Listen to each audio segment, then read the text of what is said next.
Fanalysis combines the data made popular in fantasy football with the latest sports betting trends, and we're finding you the sharpest angles for that. Welcome back, Jared Smith, the lead betting analyst from CBS News New York.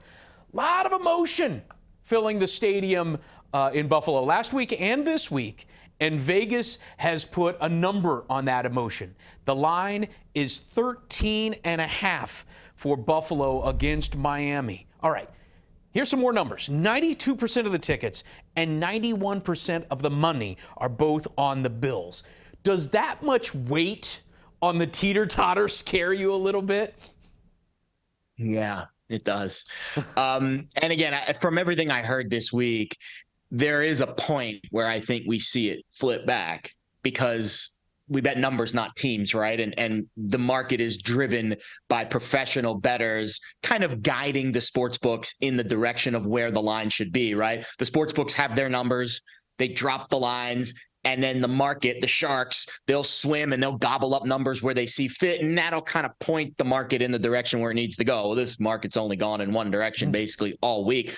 I am starting to see some 14s pop up very briefly, and I think at some point we'll see that be the stopping point for this Miami team. Listen, there's not a lot of positive things. You watched the game against the Jets last week. Skylar Thompson does not look like he is ready for a starting quarterback job in the NFL, and he's a rookie. I certainly understand that. But now he doesn't have to face the Jets, who defensively are a very good team, but nothing to play for in that game. Obviously, Buffalo, everything to play for, and the emotional lift, very hard to quantify that. I do think the line movement this week was more baked in Skylar Thompson than it was Damar Hamlin, but there could be that initial boost, especially early in the game, where if his presence is felt, if he is on the sidelines, I don't know what his status is. I mean, it's again, just an incredible story and an inspirational story at that. And I think Buffalo in the first half at 7 would be the way to bet this, because at some point they have a big lead in the game. You would think that the back door at some point possibly could be open, but I think Buffalo first half, based off of everything I'm seeing at 7, will be a good bet here. I tell you what, the alternate line of Buffalo minus 27.5 is at plus 480, and that is starting to look real interesting right about now. The yards per play average, you mentioned Skylar Thompson. The yards per play average with Skylar Thompson in at quarterback instead of Tua has been cut in half. This could be over by halftime. But is there any part of you, because they have a playmaker in Tyreek Hill, and because there could be, at some point, you have to expect an emotional letdown for Buffalo? They've had so much emotion over the past week and a half. There could be an emotional letdown. Is there like a 1% chance that you could see Miami making a game out of this? Would it be single-digit percentage? Not even that. I'll be honest. This is the one game where I would not recommend this, but if you're just like, there's no way Buffalo is losing this game. Right? I don't say that often, right? Because there's no locks in sports betting. They still have to play the games, but I just can't see it. Skylar Thompson, there has to be sustained offense at some point. Buffalo is going to score. Miami's defense has struggled this year, and you saw, 3 weeks ago, these teams just played, and Buffalo scored a lot of points in that game. And when push came to shove, when the Bills needed a drive late to go win the game, it was like a hot knife through butter. Yeah. And I think what's going to happen is, if the game script, it'll be that initial wave of emotion for Buffalo. They get off to an early lead.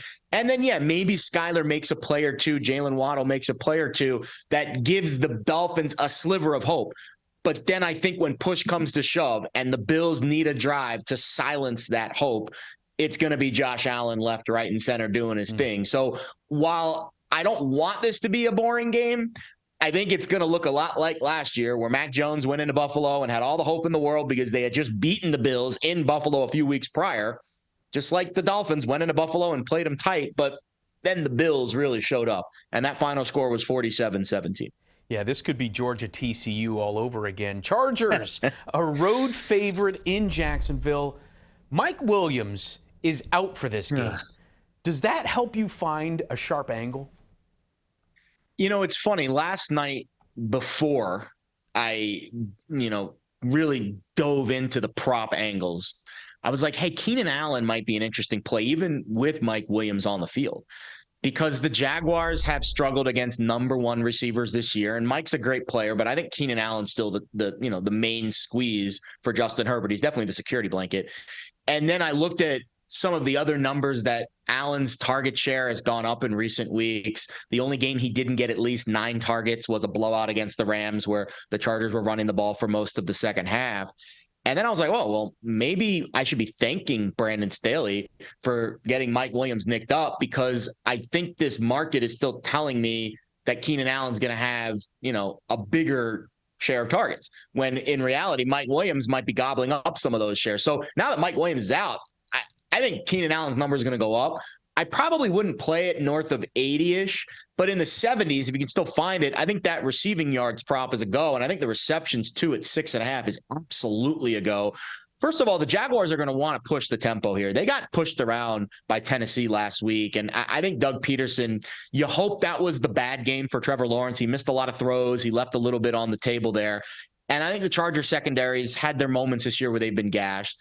And I just like Keenan Allen. I like guys that have been there before, because both Herbert and Lawrence, first playoff starts, could be some volatility there. And to me, Keenan Allen's a security blanket. So when Justin gets into trouble, that's the guy that he's probably going to look to. And now that Mike Williams is out, well, now it makes that even more valuable, because there is no other guy on the other side that's going to push the field.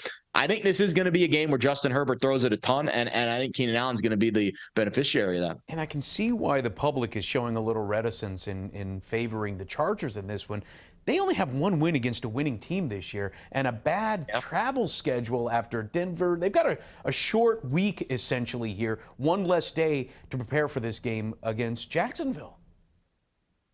And the Chargers, too, offensively been playing pretty well. 8th in EPA per play over the last 5 weeks. Their only loss was against the Broncos, when, again, didn't have anything to play for, but someone really needed to tell Brandon Staley that. And the Jaguars, 26 in overall DVOA, 30th against the pass. So if there is an offense that can take advantage of that, I think it's Justin Herbert in this Chargers offense. But again, after this news with Brandon Staley and Mike Williams today, like, if you're Mike Williams, what are you thinking right now?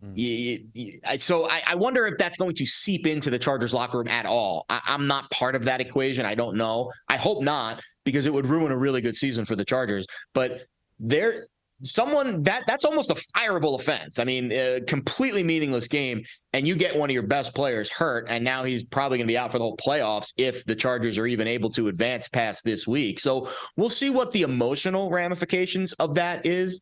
But I think overall, you have to increase Keenan Allen's value if you take Mike Williams off the chessboard. Yeah, it's a tough call. Do you keep your foot on the gas, or do you lift off a little bit? And what's the results of that? We've seen in the past, Tony Dungy did that when Indianapolis had an undefeated season, and he lifted off the gas, and it didn't pan out for him. There have been plenty of times where Bill Belichick has kept the foot on the gas at the end of the season when games didn't matter, and it did work out for him. So it's a real push and pull, and you have to, really question whether or not which one is going to come away with the right angle this year. Was it the Brian Daboll method or the Staley method? The Ravens and Bengals.